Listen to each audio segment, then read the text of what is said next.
வணக்கம். இன்னைக்கு சனி பிரதோஷனால நம்ம வீட்டில் பாசிப்பருப்பு பாயாசம் வைக்க போகிறோம். 1 கப்பு பாசிப்பருப்பு எடுத்துருக்குறோம். இதை நல்லா தண்ணி விட்டு கழுவிடணும். ஒரு 2-3 கல்லாக கழுவி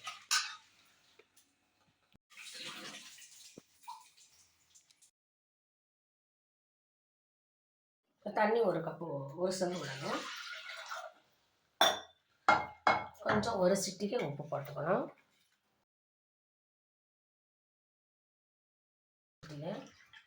குக்கரில் வச்சு ஒரு 4 விசில் விடணும்.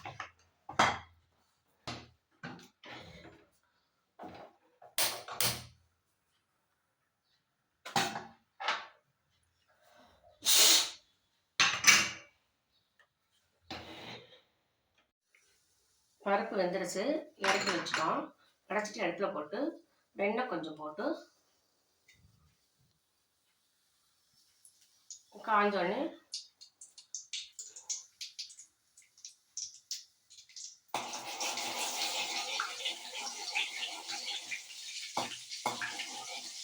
நல்லா உருகிறதுக்கு பின்னாடி ஏலக்காய், திராட்சை, முந்திரி இதெல்லாம் போட்டு பொன்னிறமாக வறுத்து எடுக்கணும்.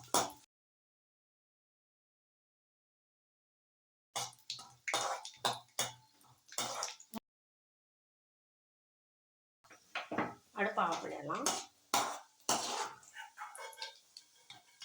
வறுத்தாச்சு. திராட்சை முந்திரி எடுத்துடலாம்.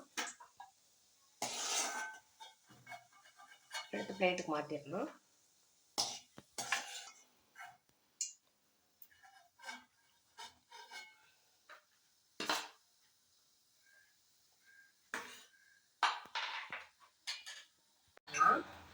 எடுத்துட்டு குக்கர் திறந்துடலாம்.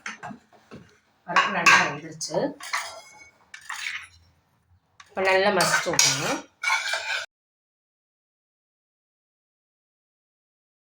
பால் விட்டுக்கலாம். 1 கப்பு பால், தேங்காய் துருவின தேங்காய் பூ, வெல்லம்,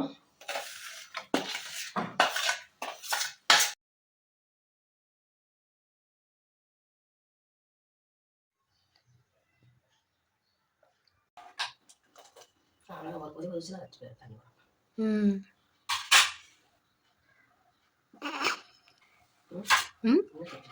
சும்மா அங்கே நீ மட்டும் தனியாக வைக்கிறேன். எனக்கும் கொடு. நடுவில் வைக்காத சொல்லு. ஓகேவா? கொதிச்சிருச்சு பாயாசம். திராட்சை முந்திரியை போட்டு இறக்கிற வேண்டியதான். திராட்சை முந்திரியை போட்டு இறக்கிடலாம். ஆக மொத்தம் பாயாசம் ரெடி. பாயாசம் ரெடி ஆயிடுச்சு. நீங்க பெரிய ஆளு, டீ கப்லயே பாயாசம் குடிச்சு பாரு பாப்பு. பாயாசம் எப்படி இருக்குன்னு சொல்லு. வாங்க சாப்பிடலாம். இந்த வீடியோ பிடிச்சிருந்தா லைக் பண்ணுங்க, ஷேர் பண்ணுங்க, சப்ஸ்கிரைப் பண்ண மறந்துடாதீங்க. தேங்க்யூ.